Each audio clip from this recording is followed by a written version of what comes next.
Continuando con la clase de partículas idénticas, tenemos que ver cómo construir una base del espacio físico. Si comenzamos con funciones de onda de partículas individuales, podemos construir el espacio de Hilbert producto tensorial, que tiene una base dada por estos vectores. Y como hemos visto en clases anteriores, el espacio generado por esta base es el espacio total E, producto tensorial, que en general es más grande que la suma directa de los espacios físicos de funciones de onda simétricas y funciones de onda antisimétricas. Nosotros tenemos que ver cómo construir una base de estos subespacios, que son los subespacios físicos. Entonces, en el espacio producto tensorial, cualquier vector se puede expandir como una superposición de vectores de la base, como tenemos escrito aquí. Entonces, para construir una base física, nosotros tenemos que proyectar estos vectores en los subespacios físicos. Dependiendo de si son bosones, los vamos a proyectar en este subespacio, y si son fermiones, los vamos a proyectar en este otro subespacio. Entonces, supongamos que son bosones, por lo tanto, aplicamos el simetrizador a esta superposición. El simetrizador debe proyectar funciones de onda físicas que pertenecen al espacio físico en los mismos vectores, ¿sí? Si φ pertenece al espacio físico, entonces lo deja invariante. ¿Sí? Entonces supongamos que este pertenece al estado físico, pero lo escribimos como una superposición de vectores en el espacio no físico, en el espacio producto tensorial. ¿Okay? Entonces, cuando aplicamos el simetrizador a la izquierda, volvemos a obtener el mismo vector. Sin embargo, al aplicar el simetrizador a derecha de esta igualdad, usamos la linealidad del operador, así que va a quedar una suma del simetrizador actuando sobre estos vectores, producto tensorial. Pero estos vectores, el simetrizador actuando sobre estos vectores, no me va a dar n vectores linealmente independientes. Esto es debido a que algunos de estos estados se pueden repetir, como vamos a ver. Y también debido a la propiedad del simetrizador de que el producto del simetrizador por un operador de permutación es el mismo operador de simetrización. Lo mismo que con el antisimetrizador, ¿no es cierto? Producto o la composición de una permutación con el antisimetrizador va a ser igual al antisimetrizador multiplicado por una constante que depende de la paridad de la permutación. Entonces, el problema es que no todos estos vectores que tenemos en la superposición, al aplicarle el antisimetrizador me va a dar vectores independientes. ¿Sí? Porque podría tener esta situación, que tengamos vectores producto tensorial que pertenecen a la base del espacio de Hilbert total, el E, en donde tenga n1 partículas que están en el estado U1. Si son bosones, esto es posible, o sea, es posible tener más de una partículas en el mismo estado. Y podríamos tener, por ejemplo, n2 partículas en el estado U2 y así siguiendo, ¿no es cierto? Entonces, para el simetrizador, estas n1 partículas, al simetrizarlas me van a dar el mismo estado cuántico. Simplemente porque nosotros aplicamos el operador de permutación acá, el operador de permutación conmuta con S, y aplicado sobre esta parte del ket, no me va a dar un ket diferente, simplemente me va a dar el mismo ket. Lo mismo acá, en esta parte. Entonces conviene distinguir a los kets usando el número de ocupación, lo que se llama número de ocupación, que es poner, escribir los kets simetrizados de esta manera, donde ponemos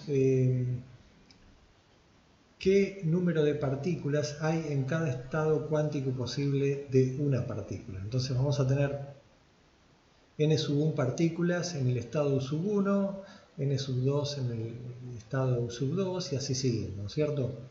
Incluso podríamos ordenar esto de manera que en el primer lugar, digamos, ponemos cuántas partículas ocupan el estado fundamental, después el siguiente estado, el primer estado excitado y así siguiendo, ¿no es cierto? Entonces esto es un vector en términos de los números de ocupación que eliminan la ambigüedad que tenemos con estos estados acá.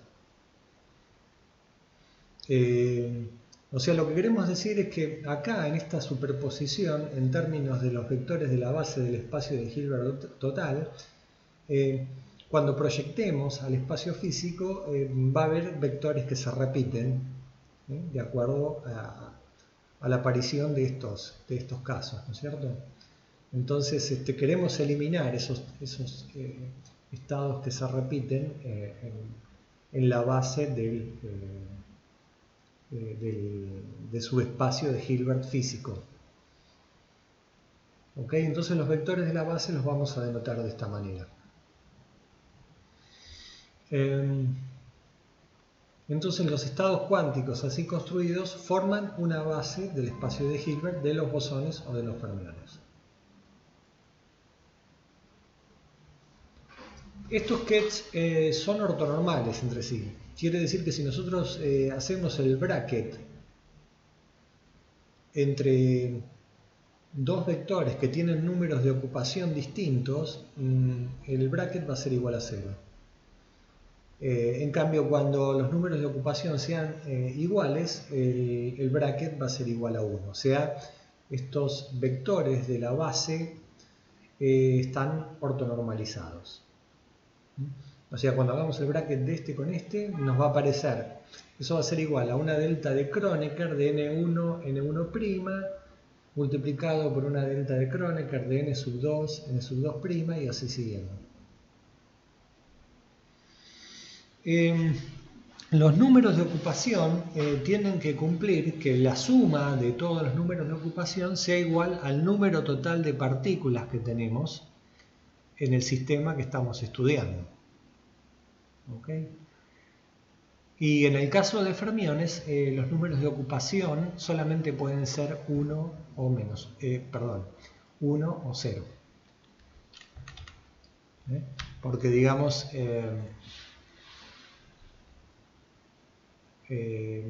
podemos, si son fermiones, el estado cuántico puede estar ocupado o puede estar vacío. Si está ocupado, tiene un número de ocupación igual a 1. Si está vacío, ponemos n igual a 0. ¿Sí? Pero nunca puede ser mayor que 1. En el caso de fermiones. Y en el caso de bosones puede ser mayor que 1. Estos n sub k pueden ser mayor o iguales que 0. Cualquier número natural. La suma de todos para los estados independientes de una partícula tiene que ser igual al número total de partículas. ¿Cómo se hace una medición en un sistema de partículas? Algunos observables que podríamos querer medir, por ejemplo, si tuviésemos un sistema de 3 partículas indistinguibles, podríamos querer medir el vector que indica el centro de masa de las partículas, el vector que indica el momento total, el operador que mide el momento angular total. Este sería el término de interacción electrostática entre las partículas, el hamiltoniano. Y esto sería el operador que mide el spin total del sistema de partículas. Como vemos, todos los operadores son simétricos ante transposiciones. Podemos transponer cualquier par de partículas y ninguno de ellos va a cambiar. Entonces son operadores simétricos ante la transposición de partículas. Podríamos preguntarnos si existe alguna magnitud física que no sea invariable ante una permutación. Por ejemplo, el operador R1 menos R2. Pero aquí hay un problema, digamos, si nosotros pudiéramos medir R1 menos R2, al transponer las partículas, este operador cambiaría de signo y la predicción física también cambiaría de signo. Y eso nos permitiría distinguir entre las partículas. Podría saber cuál es cuál. Pero eso es imposible porque dijimos que son partículas indistinguibles. Entonces no existe operadores de este tipo. Esto no lo podríamos medir con partículas indistinguibles. Entonces los observables físicos son los que cumplen esta propiedad, o sea, son los que conmutan con cualquier operador de permutación. Luego se siguen los postulados de la medición que ya conocemos de mecánica cuántica 1. O sea, es todo lo mismo, pero ahora con un ket dado en términos de los números de ocupación, y usamos exactamente los mismos postulados.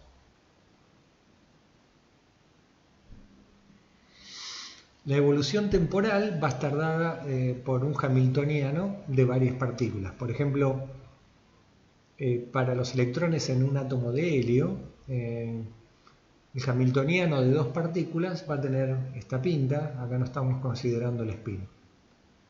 Tenemos la energía cinética de cada una de las partículas, la energía de interacción electrostática con el núcleo atómico y un término de interacción electrostática entre los electrones.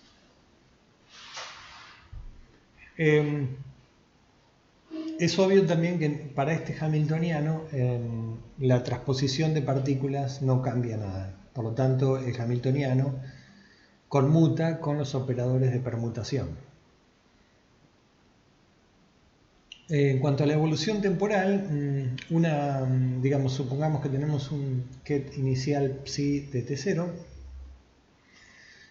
La ecuación de Schrödinger nos permite obtener esta ecuación de evolución infinitesimal, o sea que evoluciona el estado desde un tiempo t hasta un tiempo t más diferencial de t.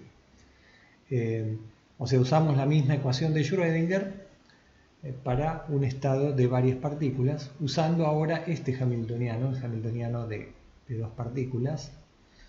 Para n partículas sería algo idéntico, ¿no es cierto? Cambiaría el hamiltoniano, tendrían los términos. Y la pregunta que uno puede hacerse es qué pasa, digamos, con la evolución. Al evolucionar el sistema, podría ser que el ket se salga del espacio físico de vectores simétricos y nos dé un vector genérico del espacio producto tensorial que no sea ni simétrico ni antisimétrico. Pero bueno, es fácil demostrar que eso no puede ocurrir porque acá en esta ecuación nosotros podemos aplicar el operador de permutación a izquierda y a derecha. Y a derecha, como el operador de permutación conmuta con la identidad y conmuta con el hamiltoniano, vamos a tener esta ecuación de acá. O sea, digamos, tenemos el operador de permutación aplicado al estado que ha evolucionado en diferencial de t, el operador de evolución infinitesimal y el operador de permutación aplicado al estado inicial. Entonces, como el estado inicial, digamos, acá lo que podemos hacer es lo siguiente, digamos, como el simetrizador y el antisimetrizador está construido a partir de operadores de permutación. Si se cumple esto, también se cumple que el operador de simetrización aplicado al estado evolucionado es lo mismo que el operador de evolución por el estado físico inicial, ¿sí? Que es el simetrizador actuando sobre el ket inicial. Entonces esta ecuación indica que a partir de un estado físico inicial, lo que obtenemos posteriormente es un estado físico también, ¿no? O sea, si el estado inicial es un ket físico, con un autovalor determinado del operador de permutación, el ket en un instante infinitesimal posterior también es un autovector de P con el mismo autovalor. O sea, si el estado inicial era un estado simétrico, el estado posterior también va a ser un estado simétrico.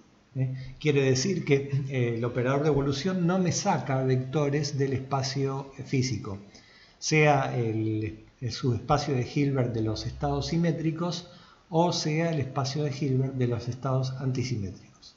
¿Okay?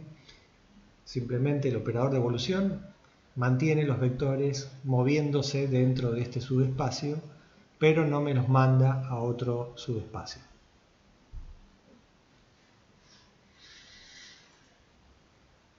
Entonces eso es bueno, digamos, porque quiere decir que si tenemos un estado inicial que es un ket físico, podemos usar las ecuaciones de Schrödinger para la ecuación de Schrödinger para evolucionar el estado y vamos a obtener un resultado físico, vamos a obtener un ket físico.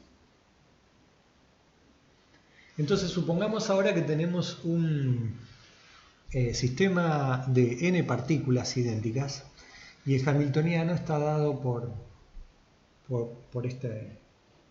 una suma de los hamiltonianos de partículas individuales extendidos al espacio de Hilbert total.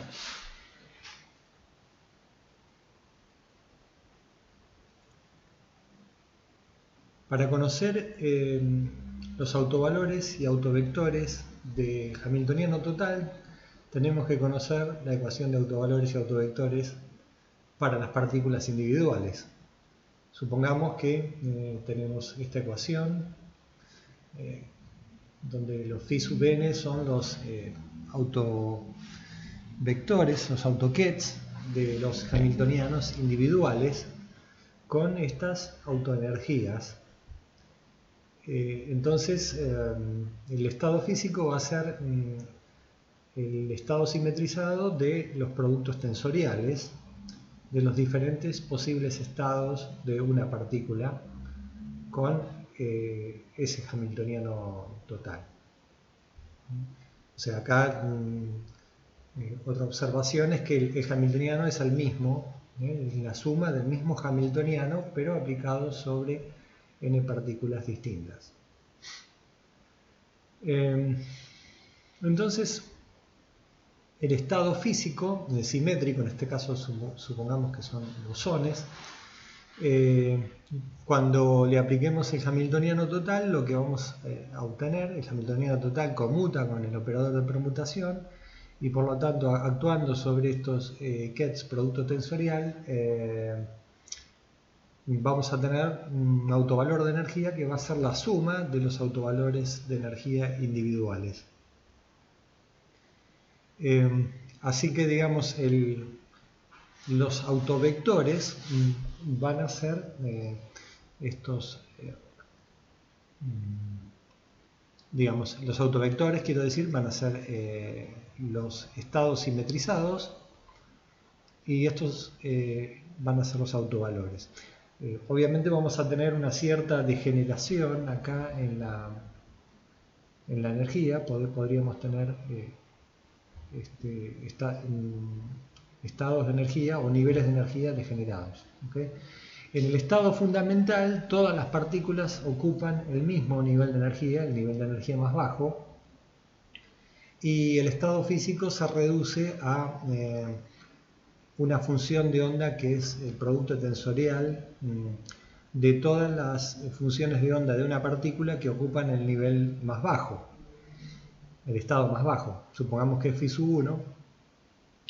Entonces la función de onda física es simplemente una función de onda producto tensorial.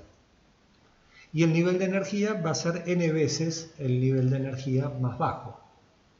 Supongamos que lo llamamos E sub 1.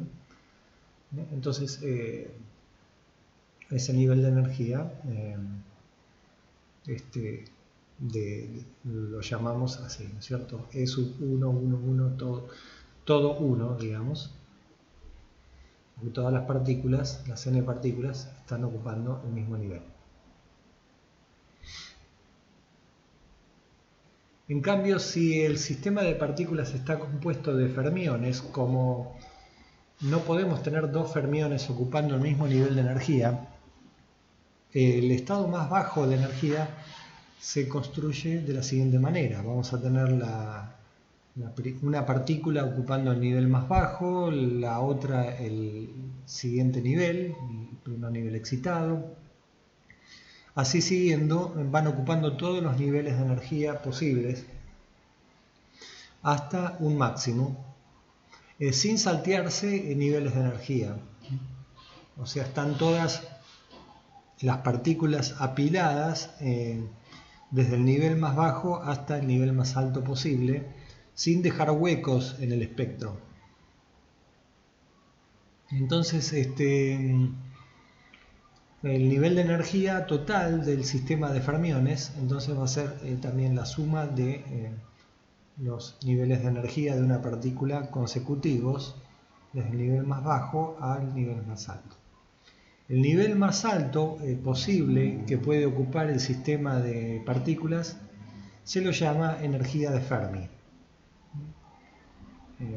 Y bueno, la autofunción va a ser la antisimetrización del producto tensorial de los estados posibles.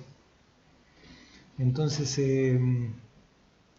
eso va a estar dado por el determinante de Slater, ¿sí? Que es este determinante donde ponemos en las columnas los diferentes estados posibles desde el estado fundamental hasta el enésimo estado excitado, y en las filas colocamos los kets etiquetados con el índice que indica la partícula.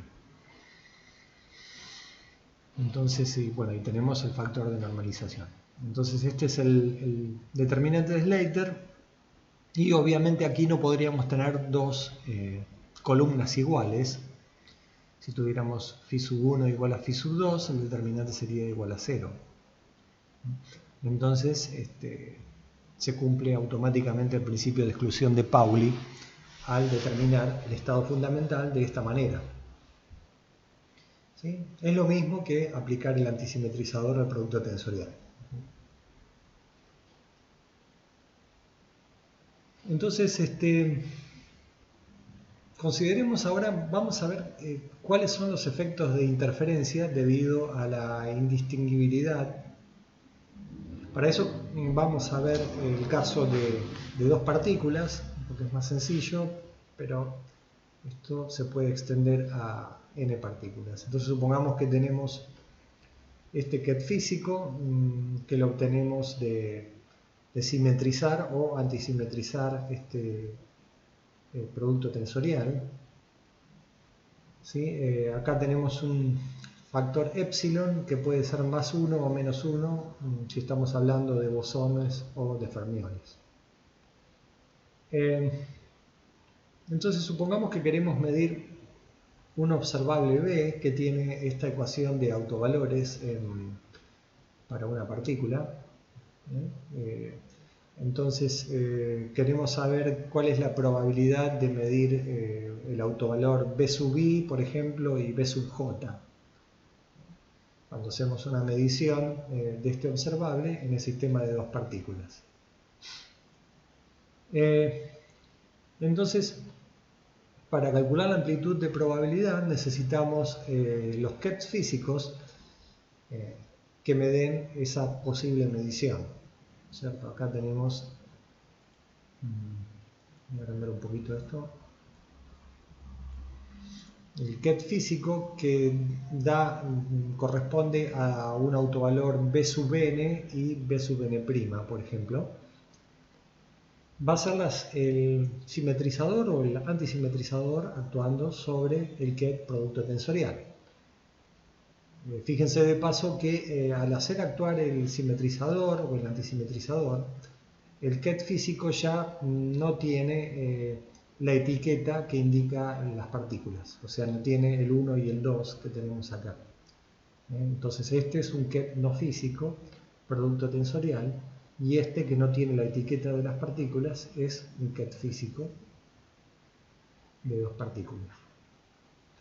Entonces con este ket físico podemos encontrar la amplitud de probabilidad de medir B sub n y B sub n'. Y esta amplitud de probabilidad está dada por este bracket,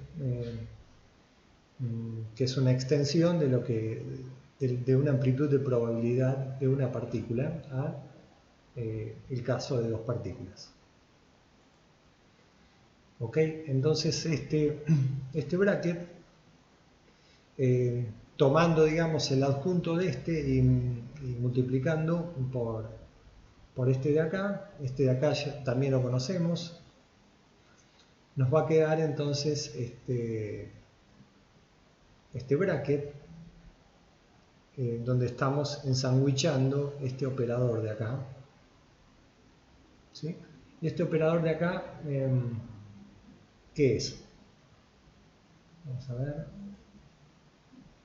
¿Sí? Tenemos esta amplitud de probabilidad, tenemos este bracket, y este operador de acá es entonces el simetrizador, el adjunto del simetrizador por el simetrizador va a ser igual al simetrizador. Lo mismo si tenemos epsilon igual a menos 1, ¿no es cierto? Para los fermiones, acá tenemos el adjunto del antisimetrizador por el antisimetrizador es igual al antisimetrizador, ¿sí?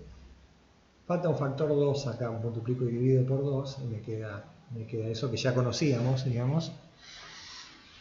Por lo tanto, acá en este bracket, todo esto lo podemos reemplazar por el simetrizador o por el antisimetrizador, según corresponda. Entonces la amplitud de probabilidad va a quedar igual al bracket de este operador. Ok, entonces podemos ver que es este bracket, porque digamos acá podemos hacer el bracket de la identidad más el bracket de este operador. Cuando hacemos el bracket de la identidad tenemos este término, y cuando hacemos el bracket de este operador tenemos este otro término, donde el epsilon salió afuera del bracket, y acá lo único que cambió es el orden de estos dos, ¿sí? Ahora tenemos acá U sub n' y U sub n, y acá en este término teníamos U sub n y U sub n'. Después, en estos brackets podemos separar el producto de el bracket para la partícula 1 y el bracket para la partícula 2, y lo mismo con este término. Entonces nos va a quedar una suma de un producto de dos términos,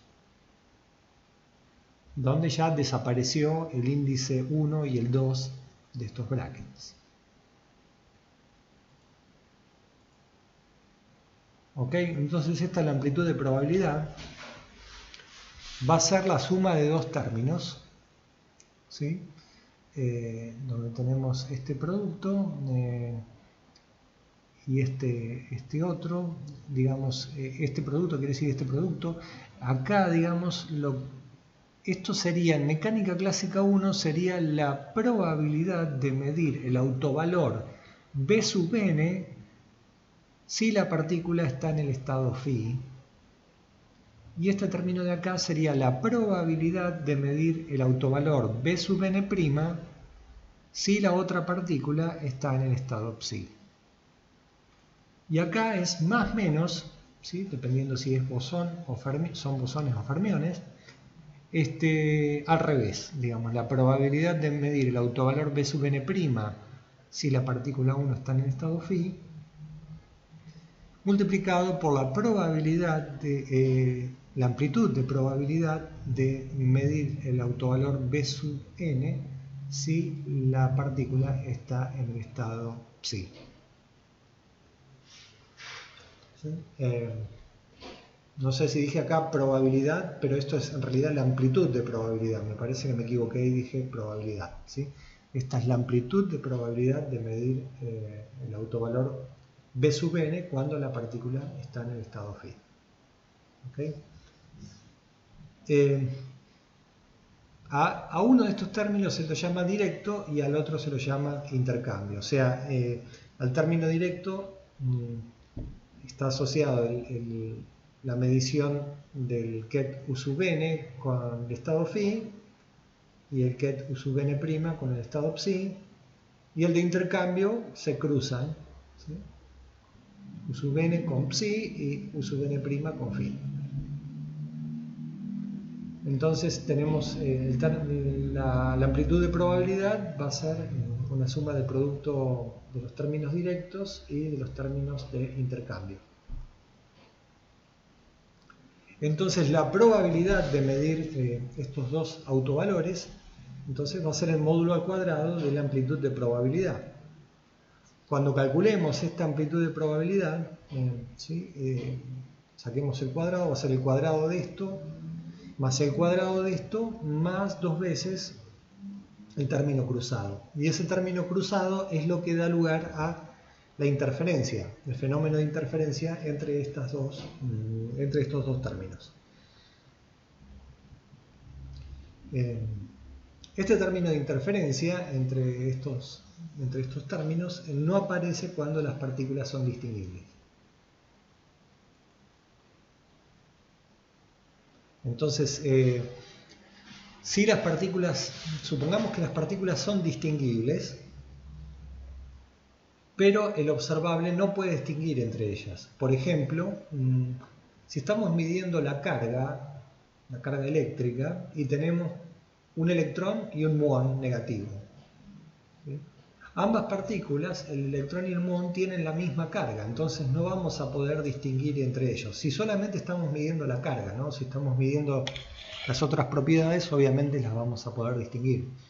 Pero si medimos las dos, medimos la carga, no vamos a poder saber si es un electrón o un muón negativo. Pero en realidad son partículas distinguibles. Así que si midiéramos la masa, por ejemplo, entonces podríamos distinguirlas. Pero digamos, supongamos que para la medición del observable son partículas indistinguibles. Entonces, ¿cuál va a ser la probabilidad de medir el autovalor B sub n y B sub n'? Bueno, en este caso va a ser la probabilidad de medir el autovalor B sub n en la partícula 1 y B sub n' en la partícula 2, más medir el autovalor B sub n' en la partícula 1 y medir el autovalor B sub n en la partícula 2. O sea, es la suma de las probabilidades, ¿sí? Es esta, la suma de estos dos términos. Y no aparece el término de interferencia.